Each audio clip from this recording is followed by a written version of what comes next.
The year is 1954. Purdue University has a staggering 14,000 students. However, some of them are struggling to pay their tuition bill of $478 per semester. One of these students is Thomas Clement from Farmington Hills, Michigan. After being honorably discharged from the Army, he realized that college graduates tend to advance further in their careers. He decided to enroll in Purdue University to study mechanical engineering. But despite working odd jobs around campus, he was having trouble making ends meet. Enter Frederick B. Morse, a professor of mechanical engineering. He worked with Tom to set up a new arrangement.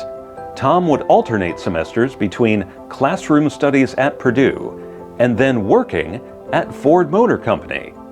This arrangement, called a co-op, is common today at Purdue, but Tom was the first. He kept detailed notes during his 5 semesters at Ford Motor Company.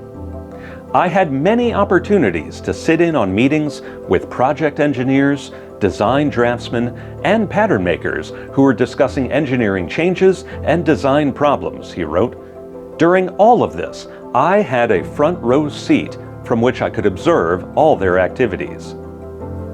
But more than just observe, Tom was given the same duties as any other engineer on their staff. One of his projects was to design lock washers for Ford's 1956 models. His designs were later approved and became available to the public. He also worked as a project engineer on the Lincoln engine, including the oil pump, vacuum pump, oil pan, ventilation system, lubrication system, and oil level indicator.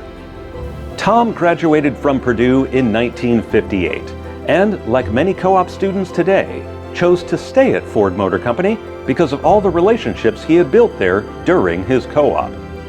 His legacy at Ford includes designing the 302 engine platform, developing coolant technologies, and implementing his innovation of turbocharging for fuel economy, which is now known as EcoBoost. Of course, Tom's legacy at Purdue is much more significant. He was the first ever co-op student from Purdue Engineering. Now, 70 years later, hundreds of students follow in his footsteps every year, gaining real-world industry experience in addition to their classroom studies. The world is full of Boilermaker engineers who got their start in the working world thanks to Thomas Clement.